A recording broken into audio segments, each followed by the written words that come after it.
आणि भीम जयंतीच्या तुम्हा सगळ्यांना खूप खूप शुभेच्छा. आणि अखंड विश्वाला शांतीचा आणि सदाचाराचा संदेश देणारे महाकारुण्य तथागत भगवान गौतम बुद्ध, स्वराज्याचे सोनेरी स्वप्न सत्यात उतरवणारे छत्रपती शिवाजी महाराज, राजश्री श्री शाहू महाराज, ज्यांचा इतिहास ऐकल्यावर अंगावर शहारे आणि डोळ्यात पाणी आल्याशिवाय राहत नाही असे शिवपुत्र छत्रपती संभाजी महाराज, क्रांतीसूर्य महात्मा ज्योतिबा फुले, लोकशाहीर अण्णाभाऊ साठे, पहिल्या स्त्री शिक्षिका सावित्रीबाई फुले, राजमाता अहिल्याबाई होळकर, माता भीमाई, माता रमाई, माता जिजाऊ आणि भारतीय राज्यघटनेचे शिल्पकार, बहुजनांचे उद्धारक, बोधिसत्व विश्वभूषण, प्रज्ञासूर्य, क्रांतीसूर्य, विश्वरत्न, भारतरत्न, महामानव, परमपूज्य डॉक्टर बाबासाहेब आंबेडकर अर्थात भीमराव रामजी आंबेडकर या सर्व महामानवाच्या चरणी नतमस्तक होऊन त्यांना अभिवादन करते आणि अगदी थोडक्यात माझं मत व्यक्त करते.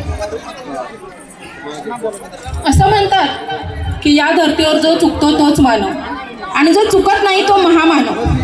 आणि माझ्या मते तरी या धर्तीवर असा एकच महामानव जन्माला आला जो स्वतःची आई आणि गुरुशिवाय कधी कोणासमोर झुकला नाही आणि जीवनात कधीच चुकला नाही. आणि तो महामानव म्हणजेच भारतरत्न डॉक्टर बाबासाहेब आंबेडकर. आकाशातून एखादा चमचमता तारा तुटून या धर्तीवर पडावा आणि कोळशाच्या खाणीत हिऱ्याचे रखरखते रत्न सापडावे, तसे 14 एप्रिल 1891 रोजी बाबासाहेबांचा जन्म झाला. बाबासाहेबांचा जन्म खूप गरीब कुटुंबात झाला होता, पण त्यांना त्यांच्या गरिबीची कधीच लाज वाटली नाही. कारण गरीब म्हणून जन्माला येणं हा काही गुन्हा नाहीये, पण त्या गरिबीतून बाहेर पडण्याचा प्रयत्न न करणं हा मात्र नक्कीच मोठा गुन्हा आहे. आणि आपला अस्पृश्य समाज हा तोच गुन्हा करतोय, कारण तो कधी प्रयत्नच करत नाही.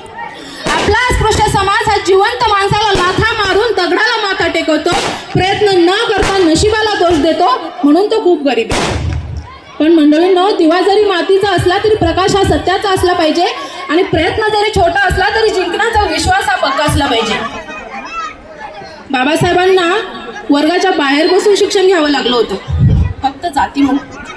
बाबासाहेबांना बडोद्याची नोकरी सोडावी लागली होती, फक्त जातीमुळं. म्हशी भादरणारे वारक सुद्धा बाबासाहेबांची कठीण करत नव्हते, फक्त जातीमुळं. अगदी कुत्र्या मांजरासारखी वागणूक त्या काळी माणसाला दिली जायची, फक्त जातीमुळं.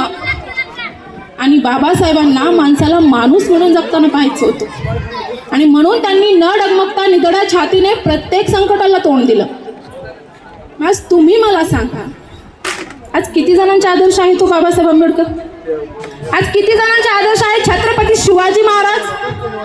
आज किती जणांचे आदर्श आहेत आपले स्वतःचे आई वडील? अगदी बोटावर मोजणे इतकेच. कारण आजच्या जनरेशनचे आदर्श आहेत करीना कॅटरीना सारख्या फिल्म स्टार, शाहरुख सलमान सारखे सुपरस्टार, महेंद्र विराट सारखे क्रिकेटर्स. पण दिवसभर उन्हामध्ये कष्ट करणारा आपला बाप, त्या बापाला आपण कधी आदर्श मानले का? आणि मला सांगा, त्या विराटच्या धावांचं कौतुक करणं इतकं त्यात काय आहे? आता तुमच्यापैकी इथं बरेच जण क्रिकेट प्रेमी असतील, पण तरीही ऐका, मी एकदा नाही, दोनदा नाही, मी 1000दा म्हणेन की विराट, मला तुझ्या धावांचं अजिबात कौतुक वाटत नाही. विराट, मला तुझ्या धावांचं अजिबात कौतुक वाटत नाही, कारण रोज उन्हात शेतामध्ये हजारो धावा काढणाऱ्या माझ्या शेतकरी बापाला एकाही वर्तमानपत्रात स्थान भेटत नाही. आणि तुझ्या हजारो शतकांनी माझ्या घरची चूल कधी पेटत नाही. माझ्या घरची चूल पेटते ते माझ्या बापांनी कष्ट करून गाळलेल्या घामाच्या थेंबांनी, ना की तुझ्या धावांनी. पण तरीही आम्ही जातो विराटचे सामने पाहायला. आणि आजचा माणूस हा असा विचित्र प्राणी आहे ना की पावसाचं आकाशातून जमिनीवर पडणारं पाणी त्याला चमत्कार वाटत नाही, पण धबधब्याचं काही फुटावरून पडणारं पाणी पाहायला तो आवर्जून जातो. आणि अगदी तसंच आम्ही जातो विराटचे सामने पाहायला. पण दिवसभर उन्हामध्ये कष्ट करणाऱ्या बापाच्या तळपायाच्या रक्ताळलेल्या भेगा आम्ही कधी पाहिल्या नाही.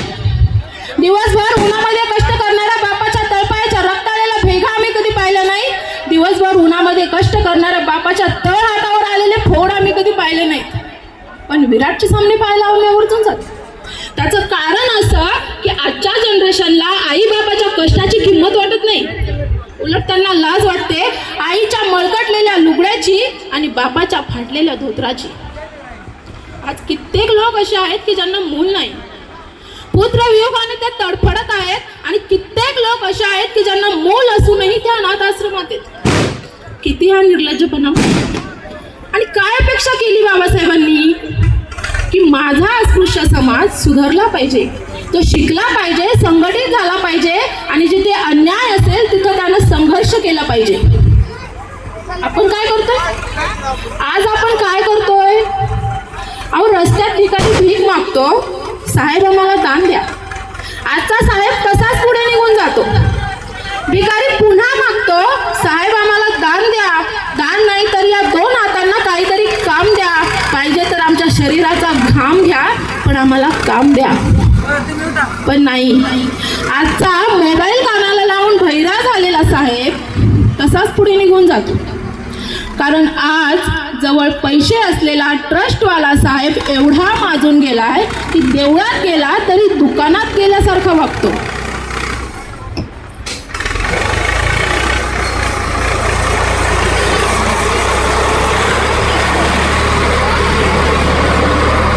आज जवळ पैसे असलेला ट्रस्टवाला साहेब एवढा माजून गेलाय की देवळात गेला तरी दुकानात गेल्यासारखा वागतो. देवापुढे 4 पैसे टाकतो आणि देवाला काही ना काही मागतो. पण मला खरं सांगा की देवळात देव असतो का? हे पहा, मला कोणाच्याही भक्तीची, श्रद्धेची, विश्वासाची टीका किंवा त्याचा अपमान करायचा नाही. मला फक्त एवढंच म्हणायचंय की कुठल्याही गोष्टीवर तुम्ही श्रद्धा ठेवा, अंधश्रद्धा नाही. कारण जर देवळात देव असता, देव या महामानवांमध्ये शोधा ना, देव आपल्या आईबापांमध्ये शोधा. कारण जर देवळात देव असता तर देवळाच्या बाहेर बसून भीक मागायची वेळ आली नसती. कारण मंदिरात असतं फक्त पुजाऱ्याचं पोट, जे स्वतःच्या स्वार्थापोटी लाखो लोकांची श्रद्धा, त्यांची भक्ती, त्यांचा विश्वास, त्या सगळ्यांचा अपमान करतो आणि म्हणतो आम्ही पुजारी. अहो, कसला पुजारी? स्वतःच्या स्वार्थापोटी स्वतःच्या आईलाही उभा करेल बाजारी. राग येऊन देऊ नका, तुम्ही सत्य घटना आहे. कारण या साया बहिणींसारख्या स्त्रिया जर स्वतःच्या पायावर उभा राहण्यासाठी घराबाहेर पडल्या की हा समाज ज्यांचं भाकर खाऊन पोट भरत नाही त्या स्त्रियांची इज्जत खातात. ज्या समाजात स्त्रीला लक्ष्मीचं स्थान दिलं जातं, ज्या स्त्रीला समाजात लक्ष्मीचं स्थान दिलं जातं, त्या समाजात तिच्यावर बलात्कारासारखे लज्जास्पद कृत्य घडतात. लाज वाटली पाहिजे हो. स्वतःच्याच मातीत चालताना स्त्रीला स्वतःचीच माती होताना पाहावी लागते. स्वतःच्याच मातीत चालताना तिला स्वतःचीच माती होताना पाहावी लागते. आणि एकटा आला तर लढताही येतो, पण झुंडी पुढे नमावेच लागते.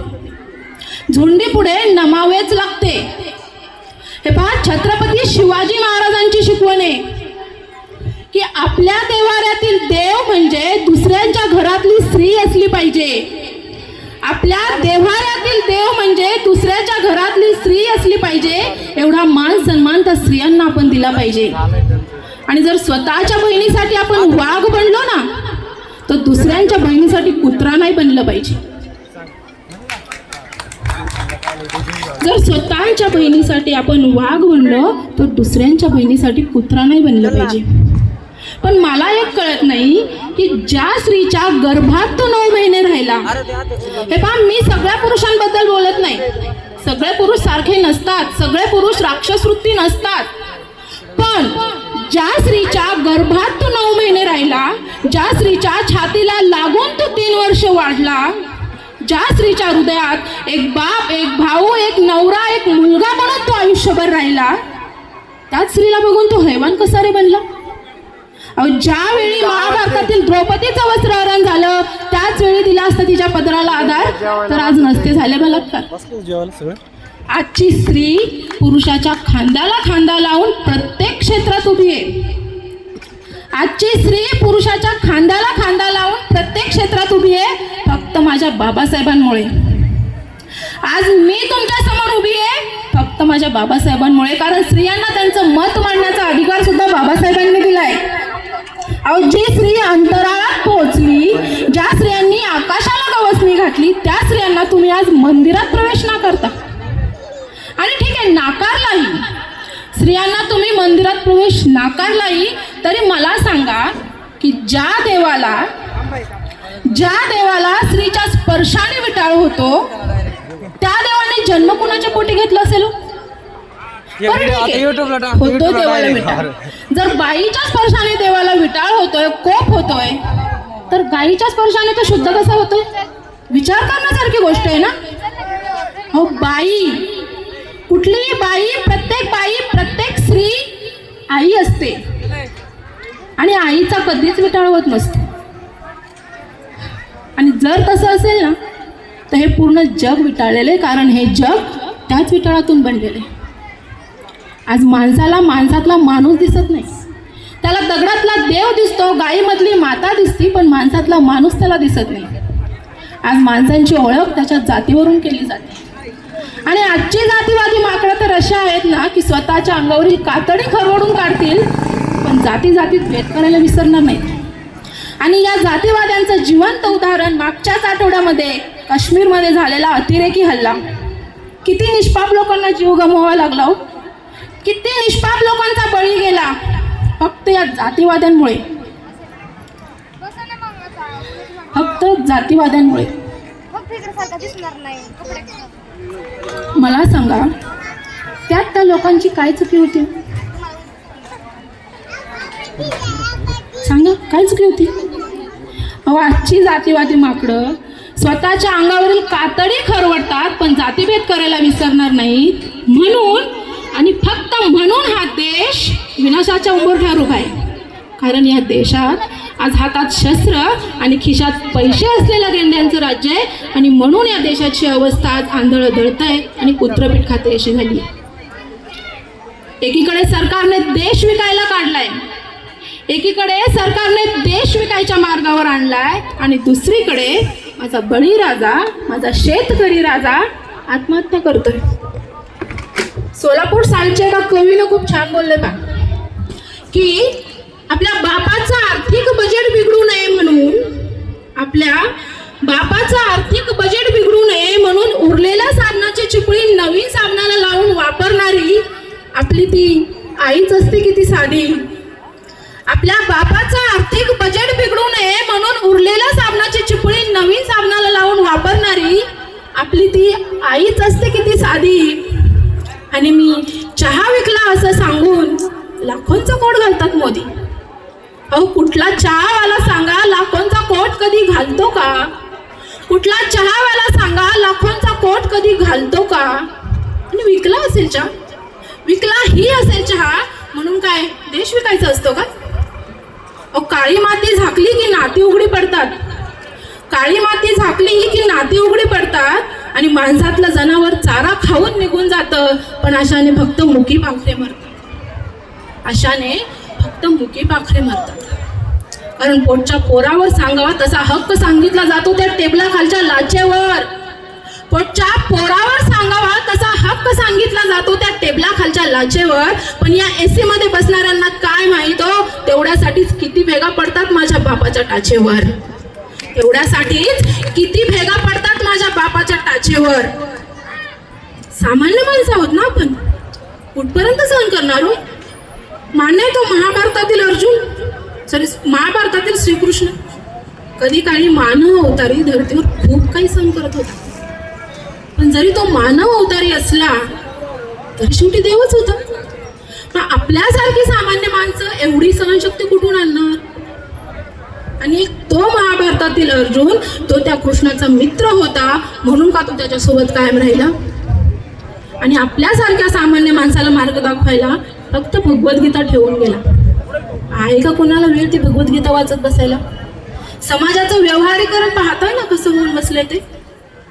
आणि एक तो कंस मामा ज्यानं स्वतःचा जीव वाचावा म्हणून दुसऱ्यांची पोरं मारली, मग का ती कृष्णाची भावंड होती म्हणून त्याने लगेच त्याला शिक्षा केली? या धर्तीवरील कृष्णाचं काय? त्या नराधामांचं काय जे स्वतःच्या हव्यासापोटी रोज लाखो स्त्रियांच्या आयुष्याची वाट लावतात? त्या नराधामांचं काय? विचारा ना त्या कृष्णाला, कधी आणणारच त्यांना तळावर? का गांधारी सारखी अंधपट्टी बांधून बसलाय तू तुझ्या डोळ्यावर? तो काळ होता. हे बा, इथं कुठलाही कृष्ण नाही चालणार, इथं कुठलाही कृष्ण नाही चालणार. इथं चालणार फक्त माझ्या बाबासाहेबांचा कायदा, इथं फक्त माझ्या बाबासाहेबांचा कायदा चालणार। एक तो काळ होता, एक बाबासाहेबांचा काळ, एक छत्रपती शिवाजी महाराजांचा काळ, जिथं त्यांनी स्त्री संरक्षणासाठी स्वतःला पूर्णपणे झोकून दिलं, न स्वतःची पर्वा केली ना स्वतःच्या संसाराची पर्वा केली, न्यायासाठी झटत राहिले। बाबा नेहमी म्हणायचे, लढता लढता हारलो जरी हारण्याची मला खंत नाही, लढता लढता हारलो जरी हारण्याची मला खंत नाही, पुन्हा उठेन पुन्हा लढेन, शांत बसायला मी काही संत नाही। आणि त्याच्या छातीने पूर्ण जगाला ते हलवून गेले आणि मुठभर लोकांना घेऊन लाखोंशी लढवून गेले, फक्त आपल्यासाठी। अहो, ज्यांना शिक्षणाचा अधिकार होता ते 10वी नापास झाले, ज्यांना शिक्षणाचा अधिकार नव्हता ते भारतीय राज्यघटनेचे शिल्पकार झाले। आणि आपण काय करतोय? आपल्याला सगळं आयतं मिळालंय, सुख सोयी सुविधा आरक्षण सगळं आयतं मिळालंय, आणि आपण काय करतोय? भ्रष्टाचार, अत्याचार करतो स्त्रियांवर। अहो, आया बहिणीच्या इज्जतीची लक्तरे वेशीवर टांगून घरात बसून त्यांच्या किंकाऱ्या ऐकणं ही महाराच्या अवलादीला शोभणारी गोष्ट नाही। महार तर सोडाचो, महार मार चांभार कुंभार माळी मराठा या सगळ्यांना अगोदर एक माणूस म्हणून जन्म घेतलाय। मग तुम्ही विचार करा, ही गोष्ट माणूस जातीला तरी शोभणारी आहे का? आणि आज आपण स्वतःला सुशिक्षित म्हणवतो, या महापुरुषांच्या जयंत्या सुद्धा तशाच करतो। चौकामध्ये भला मोठा डीजे लावायचा, ते पण मी म्हणणारच नाही की जयंती वाचून नाही नाचून नाही तर वाचून करा। महापुरुषांची जयंती वर्षातून एकदाच येते, ती जल्लोषातच साजरी झाली पाहिजे, ती जल्लोषातच साजरी झाली पाहिजे। आणि हे महापुरुष होतेच असे ना की त्यांचं फक्त गाणं जरी वाजलं तरी अंगामध्ये नाचायचं भूत अचानक येतं। पण आपण या महापुरुषांच्या जयंत्या करतो, चौकामध्ये भला मोठा डीजे लावतो, डीजेच्या पाठीमागे बाबासाहेबांचा फोटो लावतो आणि डीजेच्या समोर ताल धरायचा, दारू पिऊन व्यसन करून। अहो, ज्या बाबासाहेबांनी आपल्यासाठी त्यांच्या समाजासाठी पोटची मुलं गमावली, ज्या बाबांनी पावाच्या तुकड्यावर दिवस काढले, ज्या बाबासाहेबांनी ज्या आपल्या बापांनी कधी सुपारीच्या खांडाचं व्यसन केलं नाही, त्याच आपल्या बापाच्या जयंतीत दारू पिऊन आपण नाचतो। लाज वाटली पाहिजे आपल्याला। मला फक्त एवढंच बोलायचंय की महापुरुषांच्या वर्षाच्या 365 दिवसांपैकी जर एक दिवस आपण नाचतोय ना तर हरकत नाही, काहीच हरकत नाही, पण महापुरुषांच्या जयंतीमध्ये दारू पिऊन नाचायचं म्हणजे त्या महापुरुषांचा अपमान करायचा नाही, आणि हा त्यांचा अपमानच आहे। त्यांच्या जयंतीमध्ये दारू पिऊन नाचणं म्हणजे हा त्यांचा अपमानच आहे। हात जोडून विनंती आहे की महापुरुषांच्या जयंतीमध्ये दारू पिऊन त्यांचा अपमान करू नका। अहो, महापुरुषांना पुस्तकामध्ये वाचा, जोपर्यंत तुम्ही त्यांना पुस्तकात वाचणार नाही तोपर्यंत तुम्ही त्यांना ते तुमच्या मस्तकात घुसणार नाहीत, आणि जोपर्यंत ते तुमच्या मस्तकात घुसणार नाहीत तोपर्यंत तुम्ही त्यांना आचरणात आणणार नाही। आणि ज्या दिवसापासून तुम्ही त्यांना आचरणात आणणार ना त्या दिवसापासून तुम्हाला कोणासमोरही चुकण्याची वेळ येणार नाही। आणि माझ्या मते तरी ज्या दिवसापासून बाबासाहेबांचा समाज कुणासमोर झुकणार नाही ना त्याच दिवशी, आणि तीच खरी भीमजयंती असेल आणि तीच खरी बाबासाहेबांना श्रद्धांजली असेल। हो, बाबासाहेबांनी जागोजागी भीमशक्तीची गुढी उभारली, बाबासाहेबांनी जागोजागी उभारली भीमशक्तीची गुढी, आणि जर त्या काळी बाबासाहेब नसते ना तर आज ज्या ठिकाणी आपण मेलो त्याच ठिकाणी सडली असते आपली मडी।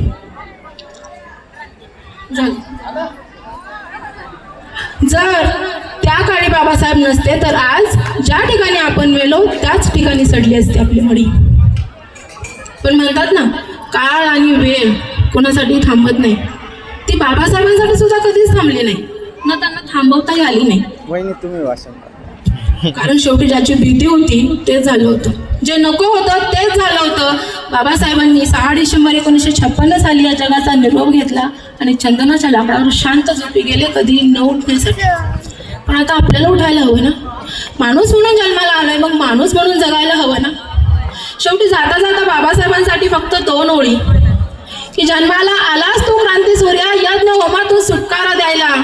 जन्माला आलास तू क्रांती सूर्या, यज्ञ होमातून सुटकारा द्यायला। देत नव्हतास तू कुणाच्याही बापाला, मग आम्ही का येऊ जय भीम बोलायला? दिनांच्या दुःखांसाठी बाबासाहेबांनी खरे ते चिंतन केलं, ते दुःख दैन्य घालवण्यासाठी विचार मंथन केलं, तमाम बहुजनांचा उद्धार करण्यासाठी कायाचं छंदन केलं आणि म्हणूनच साऱ्या जगाने भीमाला वंदन केलं. कारण तलवार एक धारी तर भीम दुधारी होता, तलवार एक धारी तर भीम दुधारी होता. चुकलं नाही कधी कोणासमोर, सर्वांना भीमाचा धाक होता. कारण माझा भीम बापाचा बाप होता, कारण माझा भीम बापाचा बाप होता. सूर्य मावळताना मी पाहिला, सूर्य मावळताना मी पाहिला, चंद्र ही मावळताना मी पाहिला, पण आज पहिल्यांदाच हा बाबासाहेबांचा देश मावळताना पाहतोय. आणि या बाबासाहेबांच्या मावळलेल्या देशाला अंधारातून प्रकाशात आणण्यासाठी तुम्हा सर्वांकडे एक छोटीशी आणि कणकणीची जाता जाता विनंती करते की बाबासाहेबांनी केलेल्या कार्याचे बीज समाजात पेरत राहा. एक दिवस त्या बीजांना अंकुर फुटून ती बीजे जमिनीच्या काळ्या भेगा पार करून या सुंदर अशा दुनियेत येतील आणि मग निश्चितच नष्ट होईल या समाजातून जातीभेद आणि अस्पृश्यता आणि सर्वांना एक नवा सुंदर सोनेरी क्षितिज पाहता येईल. शेवटी एवढंच बोलते आणि थांबते. बोलता बोलता जर काही चूक झाली असेल, चुकून काही अपशब्द गेले असतील तर मनापासून माफी मागते. माझा हेतू कोणाचाही मन दुखवायचा नव्हता, पण जर चुकून कोणाचं मन दुखवलं असेल तर माफी असू द्या. तुम्ही सर्वांनी तुमचा मोलाचा वेळ मला दिला त्याबद्दल खरंच धन्यवाद. आयोजकांनी, कार्यकर्त्यांनी मला इथं बोलायची संधी दिली त्याबद्दल तुम्हा सर्वांचे खूप खूप धन्यवाद आणि इथंच थांबते. धन्यवाद. जय भीम, जय शिवराय. या ताईंनी सर्वांना आपल्या समाजासाठी नाही तर संपूर्ण भारतासाठी जे निवेदन केलं त्यात सर्वांना लाभदायक घेण्यासारखं होतं की बाबासाहेब आपल्यासाठी नव्हते, शिवाजी महाराज आपल्यासाठी नव्हते, सर्व नेत्यांनी आपल्यासाठी जे बलिदान केलं त्याचं पूर्ण रहस्य या ताईंनी आपल्याला सांगितलं. अशी महिला या गावात जन्माला यावी, नवे नवे आपल्या तालुक्यात, आपल्या जिल्ह्यात, महाराष्ट्रात आली तरी सर्वांना धन्यवाद मिळेल. तर सर्वांनी या ठिकाणी एकच करायचंय, जेवायला बसून घ्यायचंय. त्या ताईचं हार्दिक हार्दिक असं स्वागत करतो. क्रांती ससाने अशी महिला आज आपल्याच गावची महिला आहे. बाबे चल भाऊसाहेब जगताप त्यांनी